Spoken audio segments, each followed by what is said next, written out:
Real Talk the podcast. We just keeping it real. Inspirational, motivation. It's something that you can feel. Authentic, I know you can tell. Hosted by Kimberly Sherrill. We got food for thought. Come help yourself. One of a kind like nobody else. Yeah, wanna see you mentally grow in a major way. Play this back like day to day. See all that stress and doubt, just watch it fade away. There is nothing you cannot achieve. Good vibes, yeah, we got that. Kimberly, go ahead and talk to him. It's the Real Talk podcast. Let's go.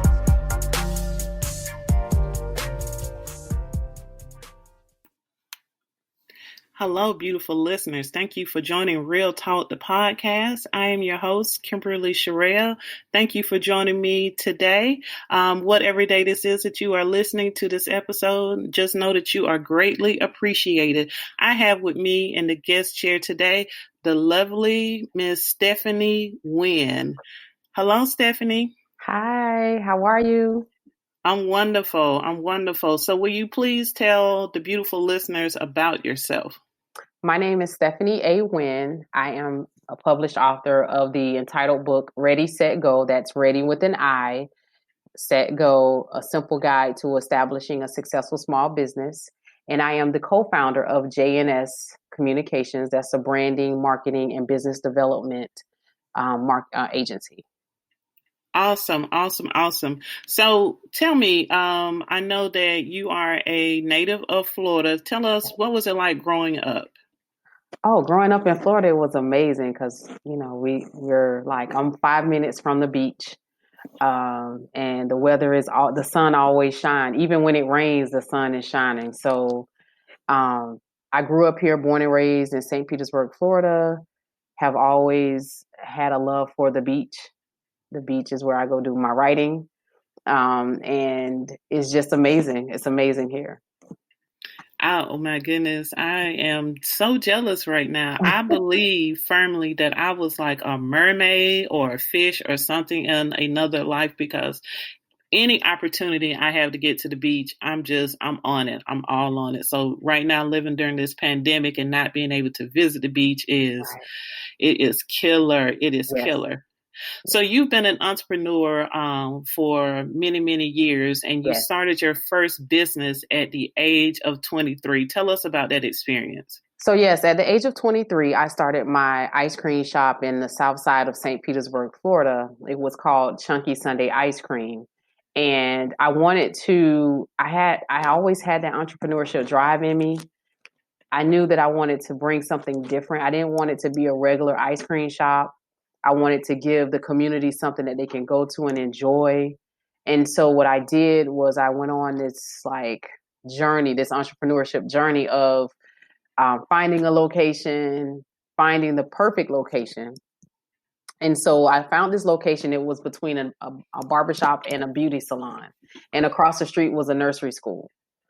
And so at the time I was married. I was newly married. I had 2 young children at the time, and it was just an amazing time for me. I knew nothing about starting a business. I knew nothing about what I would need to start my business. And so that business is what prompted me to write my book, Readi-Set-Go, because I was getting after the business, although we were successful with the divorce, we had to sell the business. And so we split the proceeds. And so I always had that entrepreneurship drive.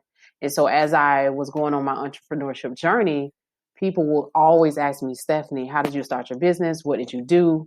How can we open up our business? We want to start a business. Can you help us? And so I was like, you know what? I got to get this book out. I got to get this information out. So what helped me, I went to my local chamber of commerce. They had an entrepreneurship academy. And so I went through the academy, received my certificate. And then there is where I started. Really, the entrepreneurship journey began, because I started knowing that I have to legally set my business up to be, at that time they didn't have LLCs. So it was either I had to incorporate, do fictitious name, or do an S Corp or C Corp. So that's where I started learning a lot of the legal jargon of how to set my business up.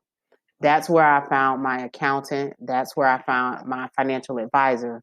And so that's where it all started. It started from just me simply opening up my ice cream shop, And it was rough. It was tough. It's not business. Entrepreneurship is not easy. It's not easy. It's a journey, to say the least. It was a It journey. It's definitely a journey. It's fully not a sprint. So you said that you always had an entrepreneurial spirit. Do you come from a family of entrepreneurs? So yeah, so my grandfather, my grandmother and grandfather, my grandfather he was a pastor and he had his own business. And so I would see him leaving, when I would go to my grandparents' house, he would always be gone, working. And so he always worked for himself. And I always used to ask him, like, how did you do that? How did you do that? Like, was it hard? He was like, nothing is hard. You just have to put your mind to it. You got to have a plan. He always told me, you got to have a plan. You can't you can go out here and do it. But if you don't have a plan, a real plan, it's not going to last long. And that's what you call a hustle. He was like, you'll be hustling and then you're going to burn yourself out. So I learned from my grandfather that like I need to own my own business. I can do this. So, yeah. All right, then, Granddad. So so having experienced what you've experienced in business, do you agree with your granddad that it's not hard, you just have to do it? Or do you think that it is hard, but you still have to do it? So it's both. So it is a challenge. I mean, think about it, like anything that you do or set your mind to, it's a challenge. You have to plan it out, strategically plan it out. Not just put together a little plan, I'll just by month to month, and we've done that. Like I've done that.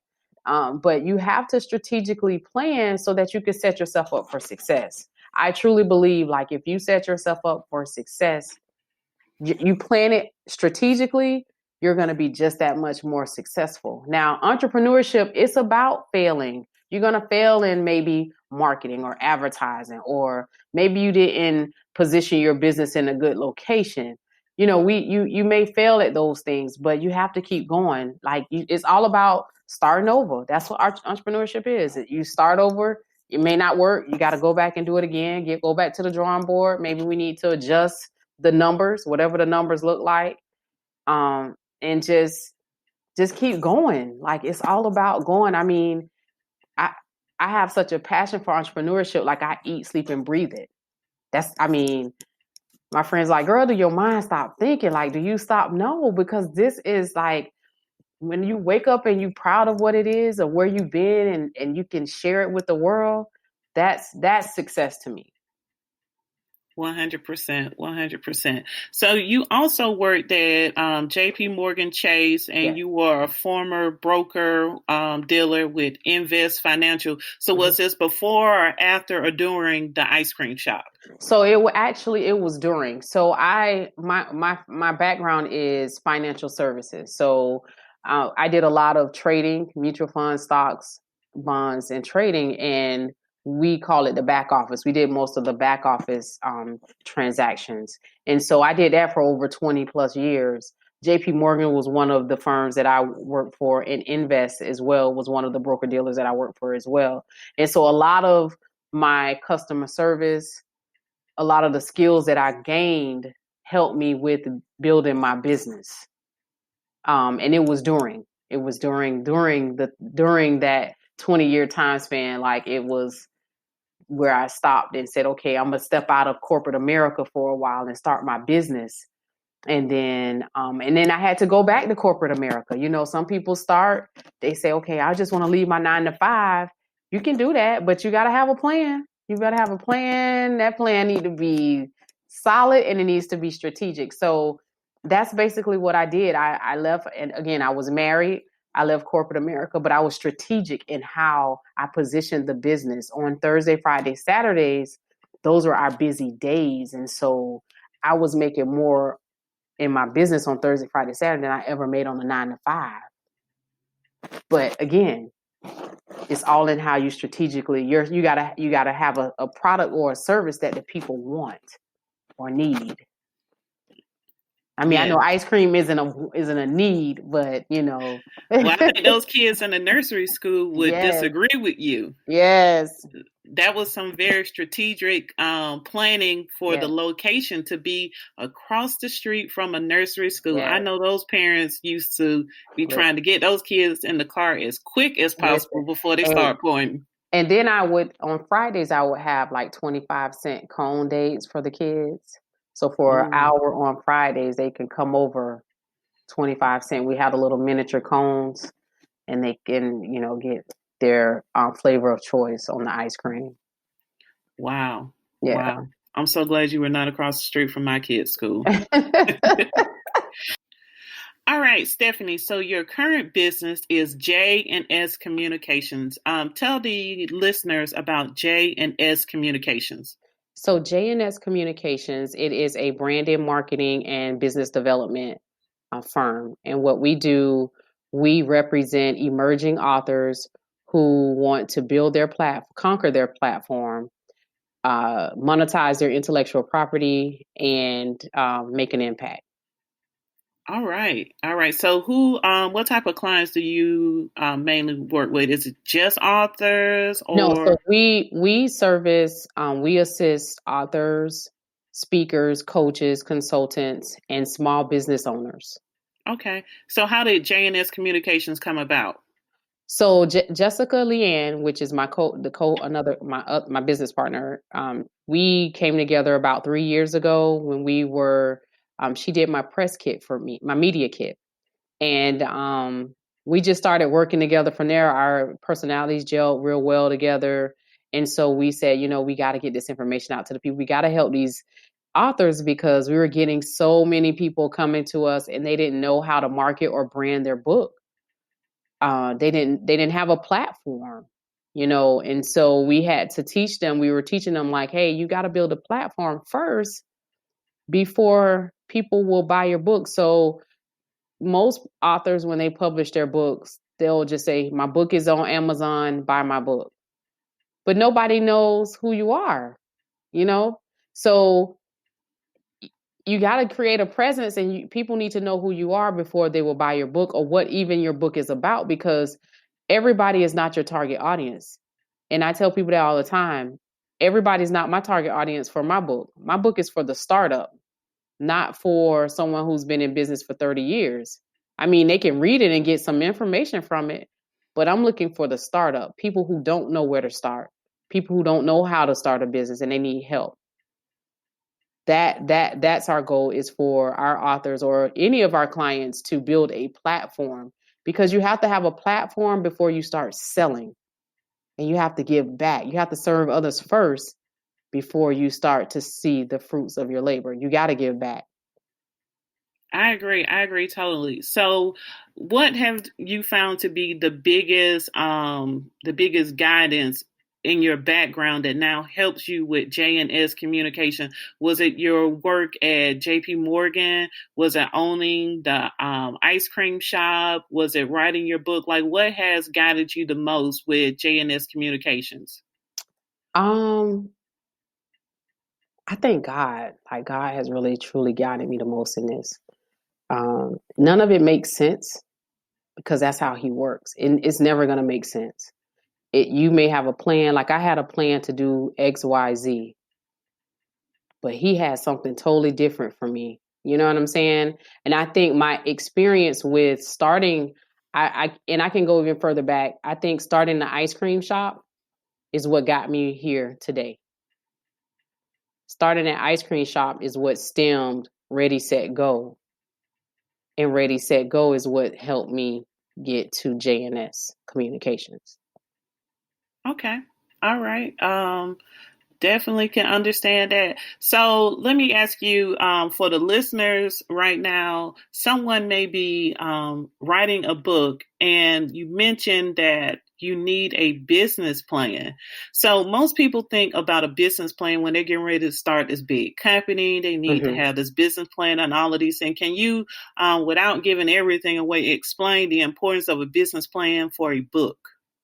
So the business plan, it doesn't have to be like your traditional business plan. That big, thick, extensive plan where you have your financial statements, profit and loss. You could do a one-pager business plan, which is a business model. You need to know, how is my book going to get in front of my target audience, right? And how much do I need to make? How much revenue am I going to make from this product? You need to know that. Is your sales going to come from Facebook, Amazon, your website? How is your product going to get in front of your clients, and how are you going to get the rate of return on it? Those are the two things you need. Those are the things you need. You have to ask yourself that. And who are your how are you going to get it there? Do you have business partners that's going to help you get there? You know what I'm saying? Like, everybody should think about this before marketing their book. I need to know how I'm going to make this money back that I've spent on getting it to the people. How am I going to get the money back that I've spent? And how are my customers going to get my book? Be it Amazon, your website, Instagram, how are they going to be able to purchase my product? Those are the main things. And you go from there, you plan from there. Am I going to do a book tour? Am I going to have workshops? Am I going to do keynote speaking? Those are some of the things that you need to do. You need to ask yourself for planning out your book. Because you want to know, first of all, before you even get to this point, what's the purpose of your book? Is your book just to put your name on something, or is it to make a difference in the lives of others? So when you can answer those two things, if it's to make a difference in the lives of others, okay, so how are you going to use your book to make a difference? You can leverage your book to go speak somewhere. You can leverage your book to do workshops, a host of things. Those are the things you have to ask yourself. And then that's the plan. That's the plan. And it's simple. I agree. So, I know just from publishing myself and reading the stories of others, like, publishing can be a very, very expensive process, especially if you do not have a plan. One of the first cookbooks that was very sort of, I guess you could say, world renowned, The Joy of Cooking, and looking at the author of that cookbook story, like, she lost money. And the book was being sold like all over the world. So I can agree with the importance of having a plan. So what did you learn going through your process of publishing Readi-Set-Go? So what I learned was that you are your brand. You are the brand. Number one. Like, I am the brand for Readi-Set-Go. So when people see me, they know that they correlate me with my book. 1, 2, you can pay people $1 million to market your book, but you have to market your book. Only you know how your content needs to be presented to the people, and you have to be strategic about marketing. So when I went on my book tour, I didn't know what I was doing. I just know I wanted to get my book in the School of Business, School of Entrepreneurship, historically Black colleges. That was my original goal. Again, God had he had something totally different. So I started off going to colleges, college campuses, speaking, book signings. And then I ended up in California, speaking. And so your book will make room for you if you truly believe in the content that's in your book. If you believe in your content, it will definitely make room for you. But you have to have a plan. Again, it's a must. You got to have a plan. You can't just go on the fly and just think I'm a hustle. You can hustle the books, but one thing I do know, you will burn out. You will burn out so quickly. So you want to be strategic in your book, and you want to believe in your book, and believe that because if you don't believe in your book, then how you expect other people to believe in it and to purchase it? So I learned a lot. I learned that you have to be the marketer. You have to be, you're the best person to market your book. It's your book. Your name is on it. Your name is on your book. I can't stress that enough. When you publish that book, your name is on it. And so you expect people to respect it, and you got to believe in it. So did you publish Readi-Set-Go yourself as self-publishing, or did you go through a traditional publisher? So I went through a hybrid publisher. So so I went through Richter Publishing, and I thank God for Richter Publishing, because I didn't know anything about publishing. And so that's why I paid a publisher to help me with that process, because at that time in my life I was so busy. And during that time, that's when I was diagnosed with Crohn's disease. And so I didn't know anything about the publishing process. I just know that I needed to focus on my edits, get through those rounds of edits, make the decision on the cover, and I had to come up with a plan. But during this time, I had a plan already together of how I was going to market, how I was going to get out in front of the people. Okay. And so you mentioned that you have Crohn's disease. So Yes. tell us, what is it like, having a disease that is so unpredictable, with also balancing, your business? Like, what challenges are you finding, and how do you cope with those?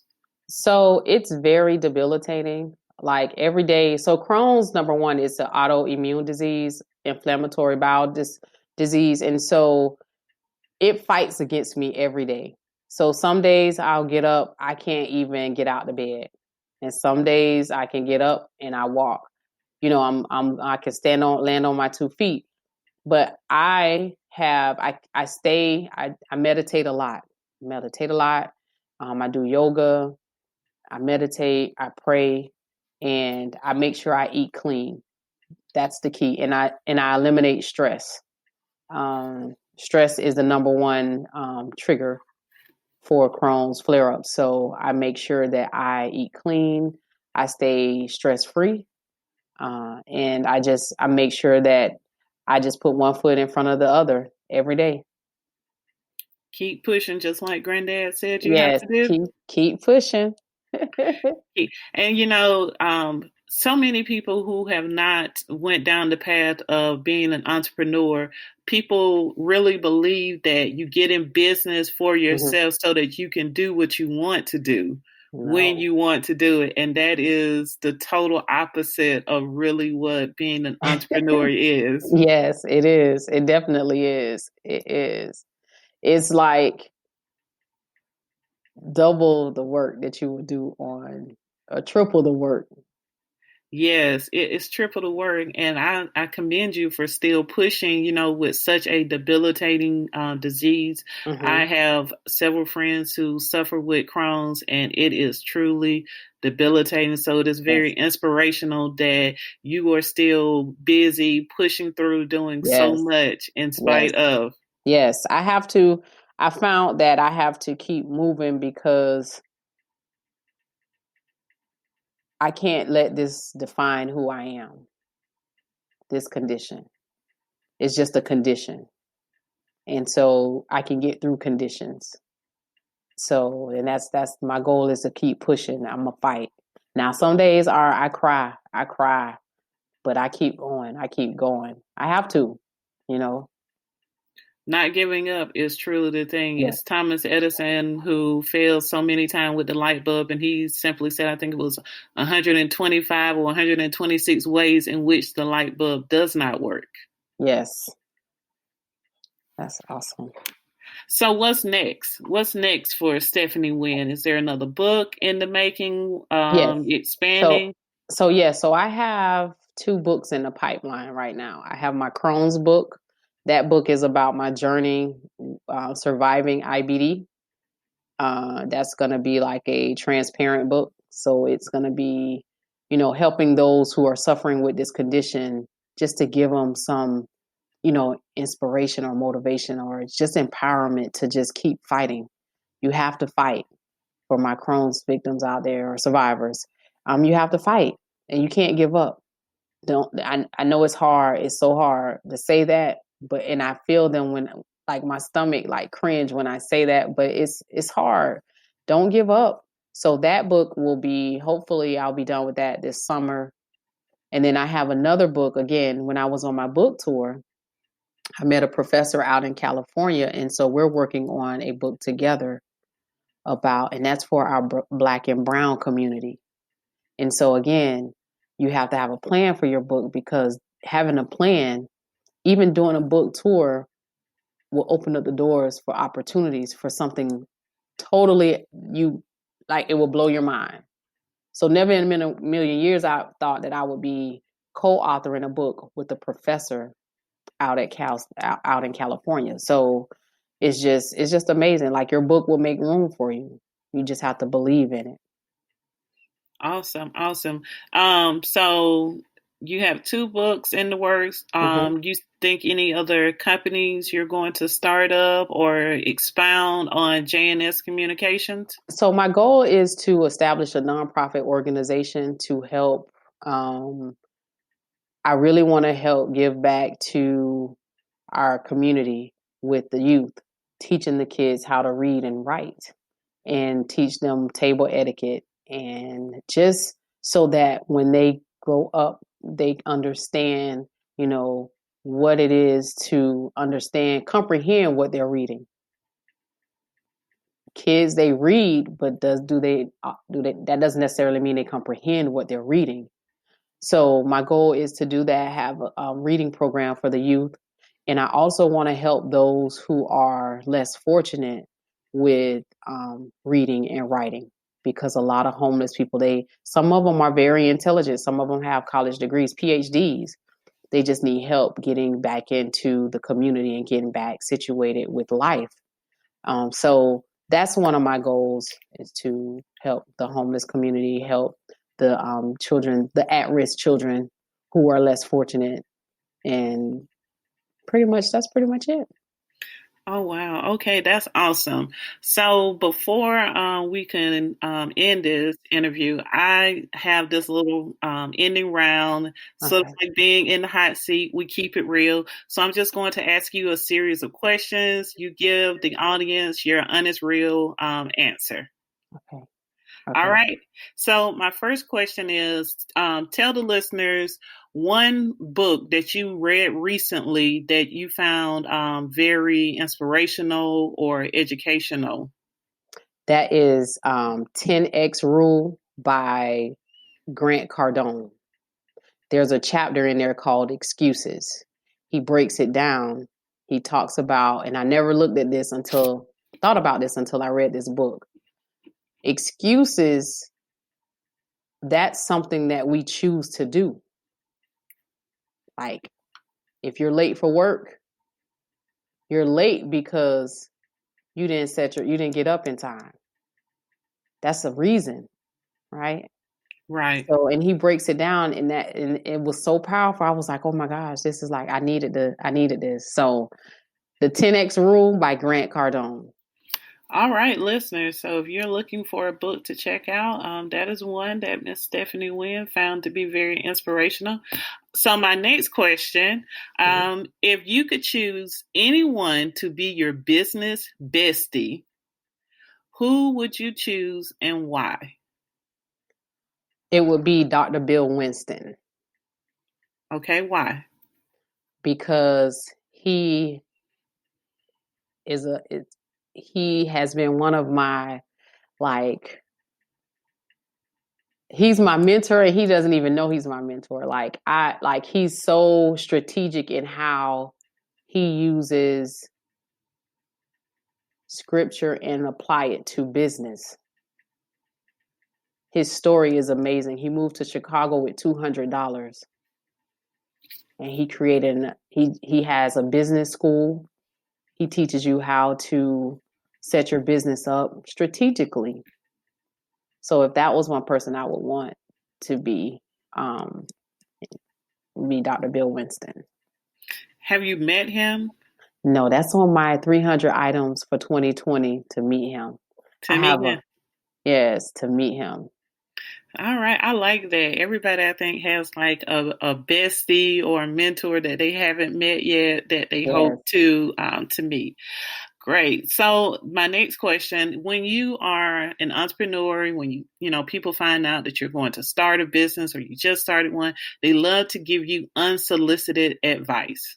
Like, everyone has some advice for you. So tell the listeners the best and worst unsolicited advice you have received. So I was told that I wasn't going to sell any of my books. You're not going to do good. Oh, you're not going to sell that many books. There's no money in that. Okay.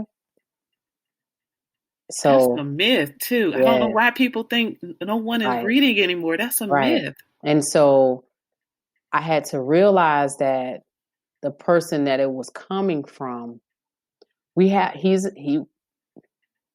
my genre is totally different than your genre. So there's a need for my book.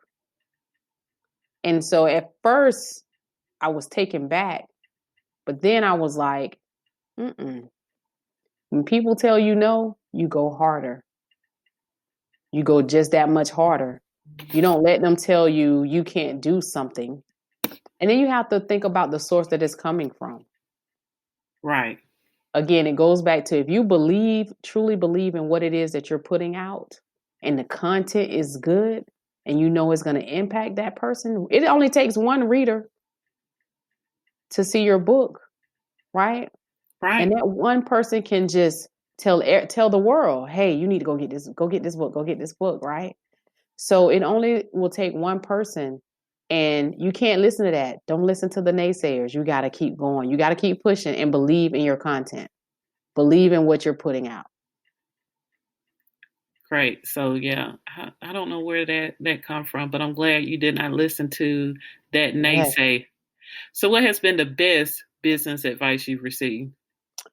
The best business advice was from my business. I do have a business mentor out in California, and he told me to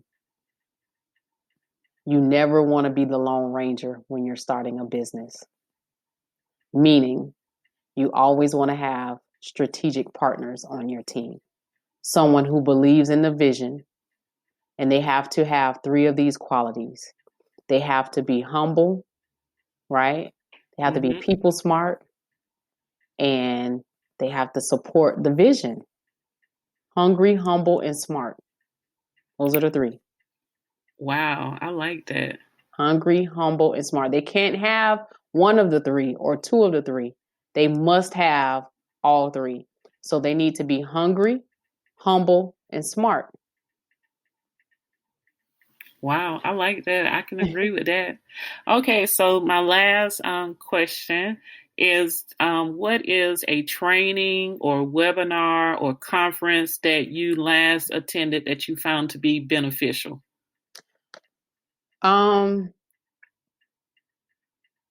So JNS just had a recent webinar. I'm just going to say that. We just had a webinar. I've published my book, Now What?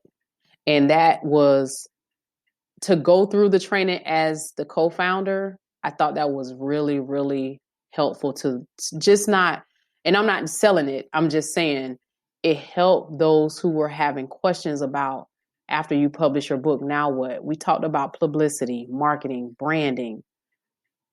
A lot of authors, they don't know about publicity. A lot of authors don't even know what a media kit is. And so we were giving them this information so that they can so we can get them to think about these things. You are going to need those things somewhere on your entrepreneur journey. So that was one that was impactful. And then I took a podcast webinar that I thought was really, really good. It was really good about how to start your podcast. And it just gave tips. It was a simple tip. Dr. Janelle Jones, she was really good with her podcast webinar. That's great. I love simple tips. Give me something simple that Yeah. I can streamline right into what Yes. I'm working on right now. Yes. I love it. I love it. I love it. Okay, so before we end, Stephanie, tell all the listeners where they can find more information on you. If you're on social media, share that information as well. So I'm on Instagram as Stephanie. That's Stephanie STEPHANIE.A.Wynn, WYNN. And JNS can be found on Instagram as well. It's at J as in John, the word and spelled out, S as in Sam, Communications. And that's JNS Communications. That's on Facebook, JNS Communications. And we're on LinkedIn as JNS Communications.